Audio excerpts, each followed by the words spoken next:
What is going on, you guys? So today I'm bringing guys a brand new sports cards video. In today's video, we are going to be breaking down 5 sports cards right now that are absolutely tanking in price. Some cards that have not really seen the best couple weeks in price action. So we're going to be breaking that down, and I'm going to be giving my thoughts on whether I believe now is a good time to buy in, whether I believe it's a time to sell and get out, or whether I believe it's just a time to hold steady and wait for better days. So without further ado, we're going to hop right into the video.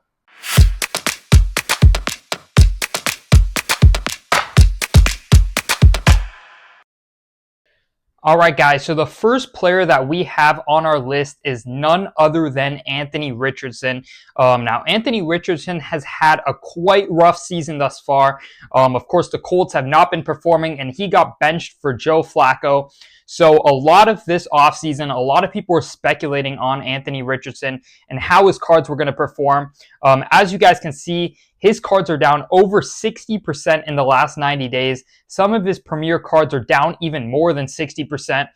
His Prism Silvers in a PSA 10. This card, which was once seeing the light of day at over $300, $400, is currently down to just about over $100. So we're seeing a lot of price declines in Anthony Richardson's market. And I think right now poses to be a very risky time to be holding his cards. I do see upside, of course, if this offseason somehow something changes before then. There could be some hype, but I personally do not see it with how we're going right now and how Anthony Richardson, a lot of times it's fine for a player who hasn't played yet to have that hype.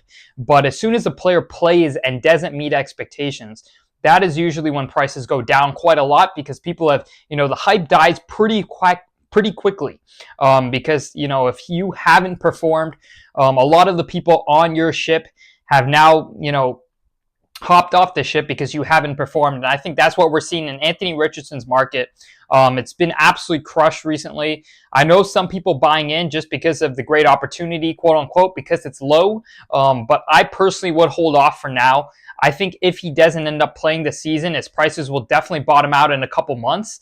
But if he ends up playing and somehow turns it around, that's pretty much the only hope for short-term gains. If you look at some of his cards, like his Optic Holo, this card was a $250+ card. It's currently down to under $50. So there's a lot of people losing a lot of money in Anthony Richardson's market. So my personal take is to hold off for now. Now, next up on our list is none other than Deshaun Watson. Now, Deshaun Watson, his market, was honestly pretty soft going into the year. But as you guys can see, there was still a lot more downside to be had if he didn't perform. And that is what we're seeing right now. His flawless cards, his Prisms, his National Treasures, a lot of his higher end cards have seen extremely volatile price action in the last couple months, of course, on the downside. In the last 90 days, his cards have gone down around 60% as well. Some of his higher end cards closer to 80 to 90%.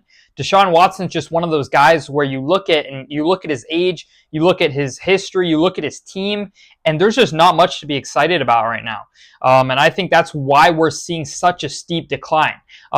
They weren't even super high before the season. His Prism Silvers, pretty rare card from 2017 Prism, was around $150 card, but that card had more downside to go. It's still, right now between $20 and $30. So we're just seeing an absolute collapse in Deshaun Watson's market.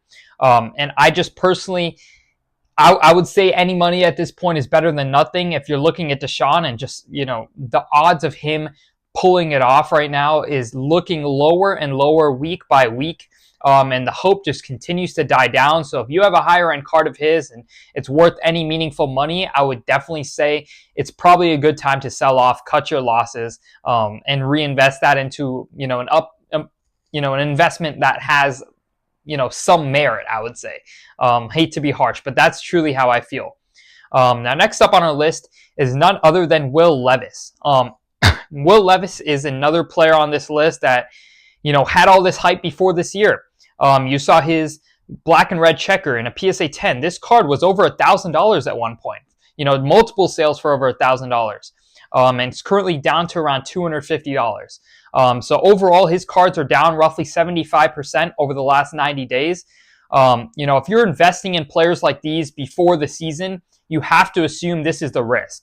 Not every player is going to turn out to be a Patrick Mahomes. Not every player is going to turn out to be a Drew Brees, a Peyton Manning, even a Brock Purdy. You're going to see a lot of players drop off, and that's what we're seeing with Will Levis.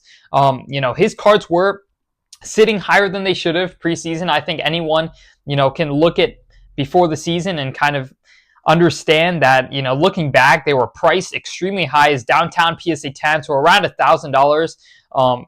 And as we can see, downside to be had. Those downtowns are down roughly 70% since. And I just think a lot of people are hopping off the Will Levis train. There's still a little bit of hope for some people that are holding on.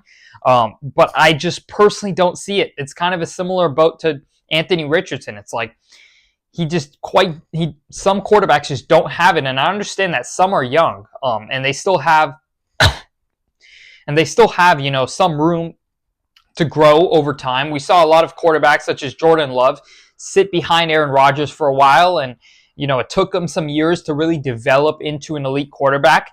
But Will Levis, what really hurts is when a player is starting. It's not like he's sitting behind someone and waiting for his opportunity. He's playing, and he's just not playing well.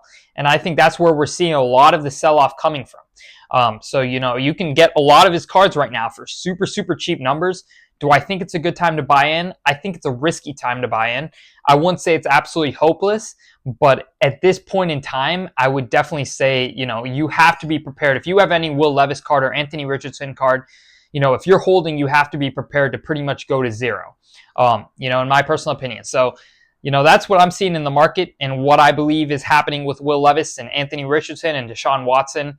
Now, some more players that are going down. We're going to flip over to the basketball side. Victor Wembanyama, one of the hottest names going into the year, still one of the hottest names in the basketball card market.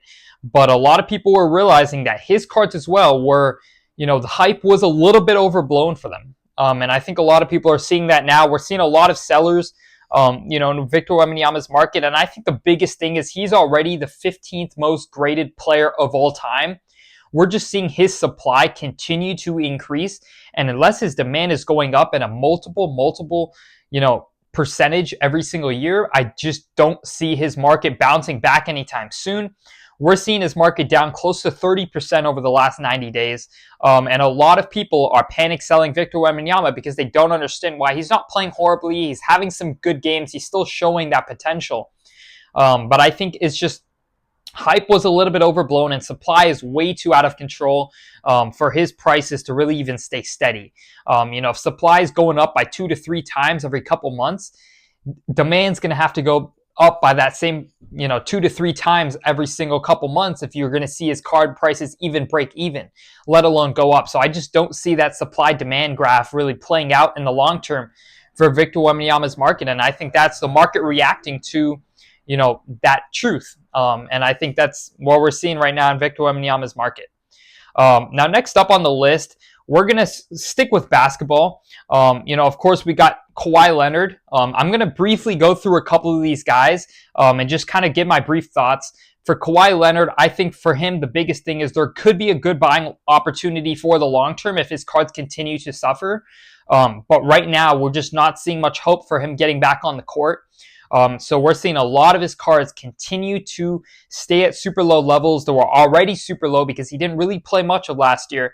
And his cards in the last 90 days are down almost 20% on top of the already low levels. So we're just seeing, potentially a future Hall of Famer sitting at a price that I would say is fairly reasonable. I think there could be a good buying opportunity for the long term in Kawhi Leonard's market. I think the biggest thing is seeing how it works out on a day-to-day basis, on a month-to-month basis, and just, if it continues to drop to a point where I feel like his upside is not priced in anymore and a lot of his downside's priced in of him potentially not playing again, then I think it could be a good buying opportunity for Kawhi Leonard's market. So he's a player who's on the downside that I'm personally looking at, like not a bad buying opportunity right now for the long term.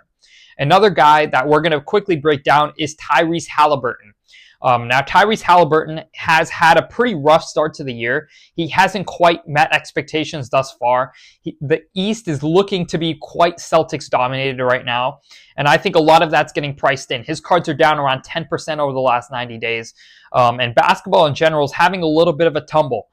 So I think, potentially a good buying opportunity. I would not go too hard into Tyrese Haliburton just because I don't see this year being his year. I think there's still some more downside to be had in the next couple months. I think for him, it's going to take him a little bit more time, and I think it's going to take the Pacers a little bit more time to get things together before we can really call Tyrese Haliburton a superstar. So I think it's just really a lot of people were very hyped on him, after the playoffs last year, after last year in general.